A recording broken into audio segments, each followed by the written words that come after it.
So hey guys, it's me, Trollface the Man, tuning back in for another sort of video going over some different wildlife that grows around my house. We have things like wild apples, black walnuts, wild raspberries, birch trees, maple trees, burdock, all these different things that I think all deserve their own sort of video in order to, as a tribute to the amazing things that can be done with them. Today I want to go over wild raspberries that are growing around our house.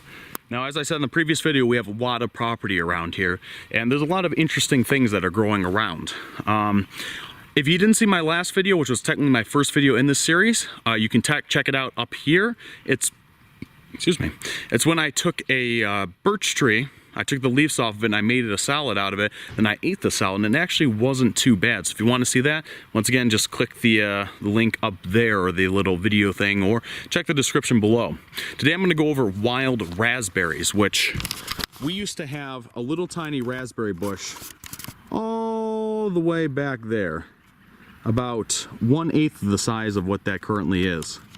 And a little raspberry bush there and one over there, and we didn't plant them, they were wild, and they have spread to this entire field and everywhere, and even one over here by this garage. Now, the thing is that we've had a drought in Michigan lately. It was raining for like 3 months or a month and a half straight, every single night. Rain all day long, and now we're in a drought and it hasn't rained all but 2 times in the past probably about 3 weeks. So the raspberries are a little bit pitiful, but some of them are ripening at different rates. So as you can see here, we have some wild raspberries growing. The way I can tell that they're ripe is these ones these are actually blackberries, I believe they're called. They will basically they'll turn black and they'll pull right off. If they're not ripe, if you try and pull them off, what will usually happen is they'll pull off the stem with them. But there's a whole bunch of them growing around here. Unfortunately, I did try and do this video earlier, but all the footage was lost, so I actually already ended up picking most of the raspberries that were around here. But, so these things have spread everywhere. This is a pretty big bush around here. One of the lucky things is, very good. So I can just pick these right off of there. I can just pick these right off of here. You can see they sort of have these little balls on them. Little balls on them. Remember, don't ever eat anything unless you are 100% positive what it is. If you're not sure, if you have a wild raspberry bush or something like that, make sure you consult somebody that does know, a local wildlife expert or something. But I just pick these right off of there. Those little bumps have seeds in them. And just eat them whole. Very good. Very sweet. Juicy. One of the things is crazy about those berries is that each one of the berries weighs about 1 gram. It takes about 28 grams of berries to equal 1 ounce, which is only about 17.1 calories, which means that if you are a big guy who's hardworking, you need to take in about 2,200 calories. Or if you're a woman who's hardworking, typically you need to take in about 1,800. So the thing is that if you were to be a man and try and eat those berries in order to get your daily caloric intake, you would have to eat about 3,500 berries every single day to keep up with what you're supposed to be taking in. So just trying to do that would be almost impossible.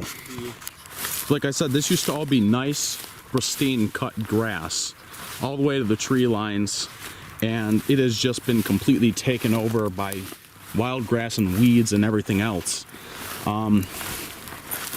We got sort of some of these miscellaneous plants growing in here, and then some of them that are a little bit more recognizable, such as I've seen some black walnut trees growing in here, which I'm sure we'll come across a few of them, and wild raspberries, which I can see a bush right over there. They just, like I said, those wild raspberries just spread everywhere if you don't keep up with them. One of the things I need to watch out for is making sure I don't come in contact with any Michigan rattlers. So these bushes over here have not been getting much water, and they are in the sun almost constantly. And I noticed that these ones have basically failed. You can see that there's a little bit of stain on my skin there from the berries that can be used for dye. These have failed to get to a point of being even close to ripening yet. They're still in the very early stages of development. That goes for all of this. All of that, all of this, all that, all the way down to there is nothing but wild raspberry bushes now. So it seems like when they're not, or when they're in the sun more and they get less water, it takes a significantly longer time for them to ripen. One of the other things you got to think about with wild raspberries is that they tend to get ate by birds a lot. I guess that would actually be any raspberries.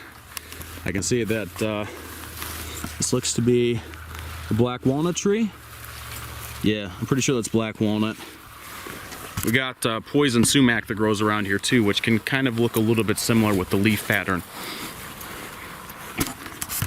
You can see that we have a whole bunch of foxtail grass growing around here, which I want to do a video about in the future too. Technically speaking, he shouldn't be walking around with the foxtail grass like that, because the seeds can get lodged in dogs' sinuses or throats, and it can equal a vet visit. But not much I can do about that. Some random flowers going there. Looks like another black walnut tree. You can see them all there, there, there. Another one growing there. And then we have more raspberry trees. Another walnut, walnut. I don't even know how they get over here. So these raspberries are pretty pitiful over here. You can see that most of them are very shriveled and they're dry. Only a couple of them look like that they actually have a significant amount of water to them. Like I said, these are more in the sun and still taste pretty good. They have been getting a lot less water. Oh, so the ones on the top, like these ones, are very shriveled. And if I reach back here and I get right down here, like this berry right here, they're pretty juicy. Delicious. Once again, always confirm that you know what type of berry you're eating before you even attempt to try it. Or black walnut tree. You don't have to transplant all those. I see another wild raspberry tree growing here. Or bush. Not quite sure what exactly they're considered. Another one right here. So yeah, in general, these raspberry trees, these ones are kind of in rough shape. The other one has a spider on it. In general, yeah, they're pretty good. There's a lot of them around here, and they'd be a nice, delicious snack if you're able to find them. Well, I hope you guys at least enjoyed this video. You found it informational, fun, hopefully, and yeah, like I said, I figured I would show around a couple of random things we find around on the property. So thank you guys very much for watching. I hope you enjoy this video, and if you enjoy this video, please remember to comment, rate, and subscribe, and hit that like button. I thank you guys very much again, and bye. Found another one here. So thank you so much for watching this video. I will have a part 2 of it out soon, which is about me making raspberry tea out of the wild raspberry leaves, and even making some tea out of the dehydrated berries themselves, which I hope will taste good. Here's the part of the video where I kindly ask that you lend me a hand and support the channel if you like the content. You can do this on Patreon or by clicking the support my channel button on the channel's homepage. I actually only have 2 active Patreons right now, giving about $6 a month, as one of the others was dropped due to failed payments. This is awesome and all, but not really enough to buy much of anything for use in the videos. I really could use some extra support, and if you can only donate $1 or $2 per month as a thank you for making these videos, it is still unbelievably appreciated at the end of the day. That is enough of me pestering you guys. Thanks for watching, and as always, keep being awesome.